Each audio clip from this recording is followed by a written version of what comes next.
Hi, I am Dr. Harika, gynecologist, obstetrician and infertility specialist, Narayani Women's Center, Anakapalli. ఇందాక నేను చూసిన patient 46 kgs. తను చాలా లీన్గా ఉంది.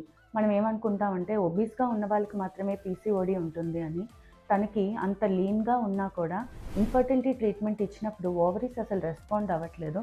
సివియర్ పీసీఓడి ఉంది. సో లాప్రోస్కోపిక్ ఒవేరియన్ డ్రిల్లింగ్ చేసాం. ప్రతి ఒక్కరూ అంటే వచ్చేవాళ్ళు పీసీఓడి ఉంది మేడం, క్లియర్ చేసేయండి, సర్జరీ ఉంటుంది కదా అని అడుగుతారు. ప్రతి ఒక్కరికి ఆ సర్జరీ ఇండికేటెడ్ కాదు.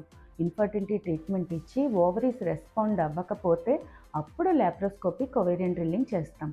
అది కూడా పర్మనెంట్ క్యూర్ అన్నది కాదు. ఒక 1 year వరకు కూడా వాళ్ళకి ఇన్ఫర్టిలిటీ ట్రీట్మెంట్కి రెస్పాండ్ అయ్యే అవకాశం ఉంటుంది. సో వెంటనే వచ్చిన ప్రతి కేసుని ఓవరియన్ డ్రిల్లింగ్కి పోస్ట్ చేయడం కాకుండా ఇన్ఫర్టిలిటీ ట్రీట్మెంట్ ఇచ్చి దానికి ఇండికేషన్ ఉన్నప్పుడు మాత్రమే ఆ లాప్రోస్కోపిక్ ఒవేరియన్ డ్రిల్లింగ్ చేస్తాం. Thank you. నా hospital address Varun Bajaj showroom back side, Udmadaka road, Anakapalli.